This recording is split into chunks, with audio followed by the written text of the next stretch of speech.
Today on Newsbeat, a Kansas professor is on leave after a controversial tweet. Also, zombies taking over the LSU lakes. We'll tell you why. In this case, they're the good guys. And LSU students try to crack the code that baffles us all: how to succeed in dating. All this and more. Newsbeat starts now.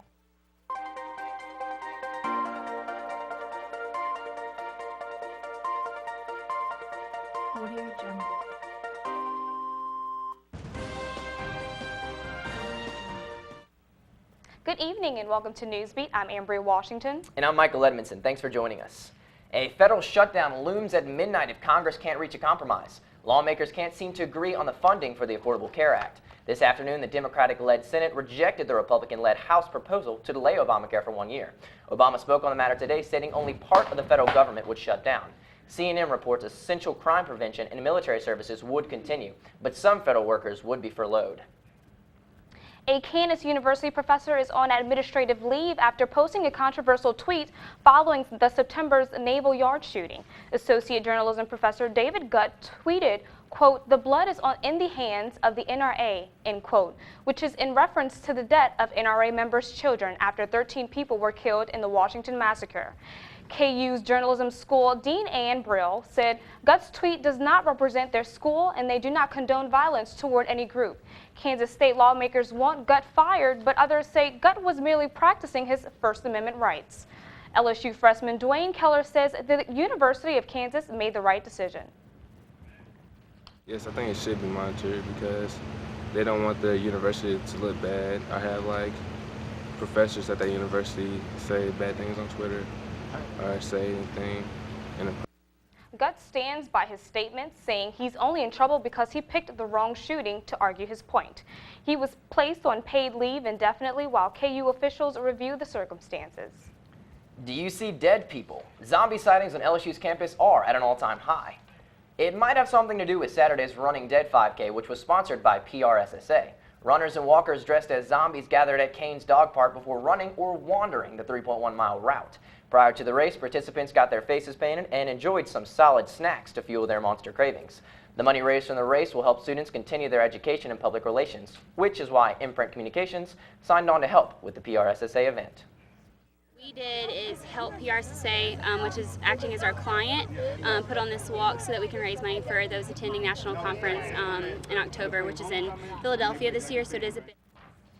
For more information on the PRSSA and the National Conference, go to manship.lsu.edu. Rumor has it it's cuffing season on LSU's campus. Cuffing season, of course, means students are ready to date. The Student Activities Board has a new program called The Code.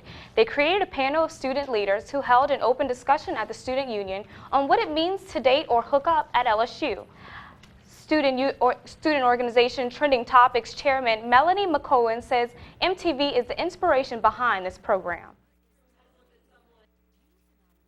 The event that took place tonight was the Code LSU Style, and basically it was just a program that mimicked Guy Code and Girl Code, which is like a hot series on MTV.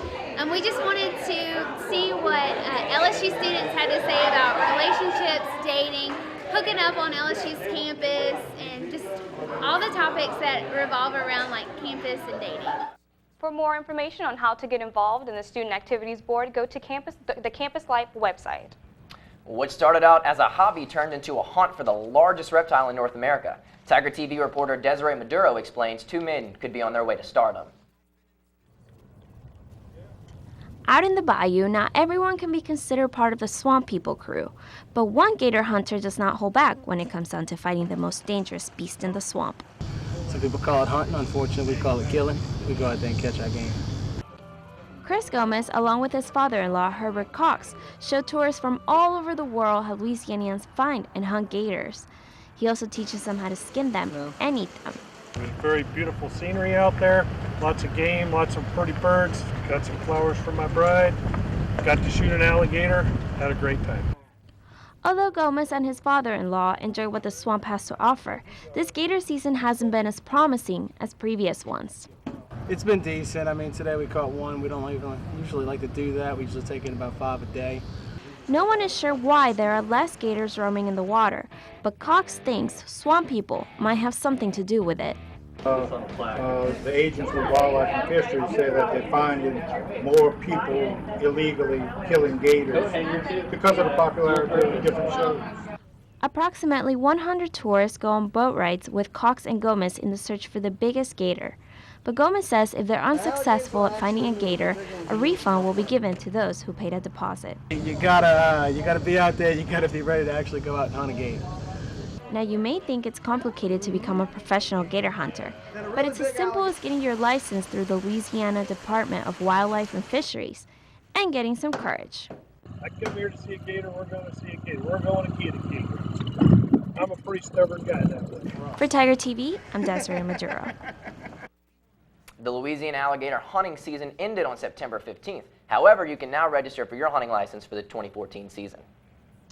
There were some angry-looking coals this afternoon. You can say that again. I wonder what weather forecaster Lauren Graham has in store for this week. Stay with us. Good evening, LSU. I'm Lauren Graham, and I'm your new weather forecaster, keeping you updated daily. So for most of today, it was pretty cloudy, but that didn't stop the heat and humidity. Today's high was only 85 degrees, but I know I felt the heat when I was walking to class, until that afternoon thunderstorm, of course. Here's a picture of the storm clouds I saw on my drive home today. That should be about all the rain you're going to see tonight. It should cool off a little bit with a low of 70 degrees and a 35% chance of rain for the rest of tonight. As for tomorrow, the temperature's high will be a little higher than today, reaching 87 degrees. The low should be the same as tonight, dropping down to 70 degrees, but there's a 50% chance of rain for tomorrow. So I'd bring an umbrella in your backpack just in case. Now here's your 5-day forecast. Looks like scattered thunderstorms could be coming our way with a 60% chance of rain on Wednesday. Thursday and Friday are looking a little cloudy, also with a smaller chance of rain. Temperatures should stay fairly consistent, but these thunderstorms could bring in lower temperatures towards the end of the week, dropping down to 58 degrees as the low on Saturday. Also on Saturday, the chance of rain is back up to 60%, so keep that in mind if you're planning on traveling to the game at Mississippi State this weekend. Well, hopefully the rain this weekend will bring in some cooler weather. I know some girls are already jumping the gun and pulling out their leggings and Ugg boots with the excitement of fall. But this week, I would plan to wear rain boots and dress for the moderately hot temperatures until it cools off a little. Now that's all I have for you today, so don't forget to check Tiger TV for your up-to-date campus weather report every day. I'm Lauren Graham, back to you at the desk. Thanks, Lauren. Coming up, we have great news for all you beer lovers. However, not so good news for you beachgoers. Stay tuned for the most recent update of the flesh-eating bacteria spreading along Florida's coast. Welcome back to Newsbeat. I'm Sarah Gastineau with your weekly shot of MedWatch. If you're a fan of beer but fear the poor health effects that come with it, I have good news for you. It may be possible that one of America's favorite beverages has gotten an undeserved bad reputation. Most doctors tell you that drinking alcohol in moderation is healthy, but usually it's wine that gets all the credit for the antioxidant benefits. However, what most people don't know is that beer and wine actually contain the exact same amount of antioxidants. And to add on to that, the protein and B vitamin content of beer is actually higher than that of wine. Beer also contains silicon, which is linked to bone strength and health. In fact, not only is beer good for your bones, but according to the Centers for Disease Control, it's also good for your hair. Researchers revealed that beer is great for restoring life and shine to your hair by nourishing and smoothing strands. So if you've already had your 2 healthy beers of the day and have some extra left, go ahead and just dump it right over your head. You know it's even better than drinking a beer on the beach. However, due to the deadly bacteria warning announced at Florida's Daytona Beach, it looks as if that sandy beer is out of the question. Health officials in Florida are warning both beachgoers and seafood lovers to be careful. And a warning is just what we need as cases of a deadly flesh-eating bacteria continue spreading across the Great Sunshine State.